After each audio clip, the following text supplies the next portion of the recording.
have two boys, 9 and Five.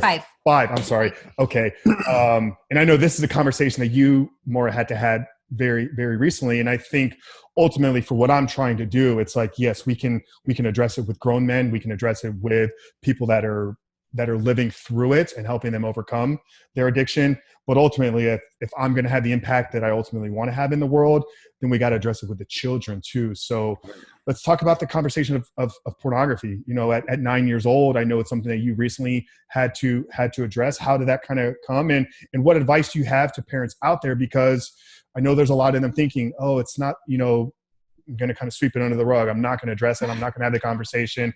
Where can that lead to in your opinion? And how did you handle, how was it brought to you? And then how did you kind of navigate it through it with somebody at a very young and kind of fragile age?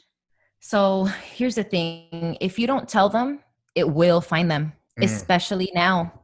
Just earlier, it's funny that we're talking about this because just this morning, I don't know what I clicked on your computer, but as I sat here with my son next to me, it was Desmond, thank God, because he already at least knows. It wasn't any more or any less comfortable. Literally, I don't know what I clicked on, but a literal image popped up, a pornographic image. Yeah, like a full-blown pornographic image popped up on the screen. And I'm just like, you know? And I mean, obviously I've already had this conversation with him, but just, I want parents to be aware that it is looking for your kid. Yeah. Your kid doesn't have to look for it anymore. Now it looks for them. Okay. I can't even convert a YouTube video on a converter that has nothing to do with porn or anything of the matter or bikinis, nothing, literally nothing has to do with nothing. And as soon as I convert the video, I get 5 pornographic ads. So it's going to find them. So for me, it's just better to be honest because, you know, I knew right away, you know, a really good sign if you're wondering is like when you'll hear your kid use the words completely out of context. And you'll know right there that they've heard it or seen it somewhere else. It's probably from a friend and it's probably porn. Okay. Because how do their friends know? And honestly, if their friends know, you know, dig a little bit because to be honest, unfortunately, abusers use pornography a lot to groom the children. And so if there is a child that is like has some serious knowledge, please take a look because it's there's a lot, guys, especially for like our, you know, Christians. If we acknowledge, like I've been talking about this a lot lately because of what we're living in right now. Yeah. And, you know, the president has been talking a lot about the child trafficking that's going on. You can't even imagine what goes on. Like the amount of evil is incomprehensible. But if you, this is a great point. If you accept God and the ultimate love, ultimate good, you can't do that without accepting the other side, which is the ultimate evil, like ultimate. Oh, not Satan, my kids. Yes, your kid. What do you think? Satan is not here to be like, oh, you're so mad. Yeah. No. Quit your diet today. Go eat that donut. No, that's just his little minions. Satan has a master. Remember, he's here to like destroy the human race. Like, and his main goal is what? Is to tear the family unit apart because that's how you do it. That is how you destroy the world. You rip the family unit apart. That's why there's a war on our men. Men aren't allowed to be men anymore. There's a war on boys. That's my wife. That's my wife right there. A war on women. There's just everything that goes around here is a war on the family. Yep. And that goes with our kids. So it's going to find them, guys. It's on TikTok. It's on Twitter. Listen, I mean, we're not afraid. I'm not telling people scared to be afraid. We just you need to just be aware and make sure your kids are aware. You know what I mean? And then that's where you have to just trust God. To trust God and trust what the decisions that you've made. Right. And that God's going to protect your kids and give them that discernment and you know, that's whatever path is the path that's supposed to be for them, you know what I mean? And that they're going to be fine.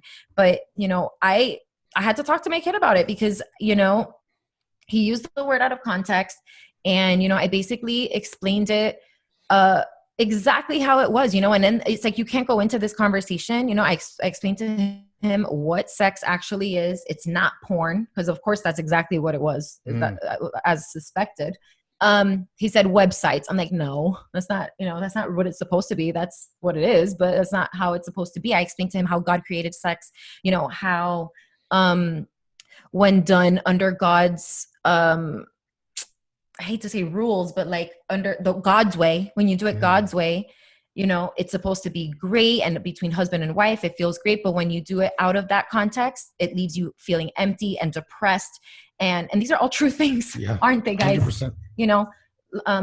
And all of that. So I explained that to him. And then of course, what do I have to, once you're there, now I have to talk about rape, abortion, and all these things, because my kid has to be aware that these things happen. We can't shelter them. So that's one thing that I don't like to censor or shelter my kids. I definitely think things are age appropriate. Yes. I'm not ready for this conversation. Like when Desmond was Dean's age, he asked me, how does the baby come out? The baby come out, and he says, how does he put the baby in? I was like, well, there's a sperm that goes into the egg, right, and then it was over. But that was that, because he didn't ever think that you would stick a penis in a vagina and be like, honestly, the only reason it's weird is because parents make it weird. Yeah, well, and you then guys, your kid feels like they have to hide things. Yeah, but acknowledging you guys, I mean, you guys have done 9 years of legwork with Desmond to get him to the point where you can have the conversation and you're confident about his ability to take it and accept it. So if you're, what would you say to somebody that's maybe not gone that route, and it's now time to have the conversation, but they're not sure in terms of like the emotional acceptance or the emotional ability to handle it of their kid? Like, is it something you would navigate through a little bit differently, or you have to be like, you have to know your you have kid, to be connected to them. Like if you're not connected with them, it's going to be really weird for this stranger to come up to you and start talking to you about sex. What?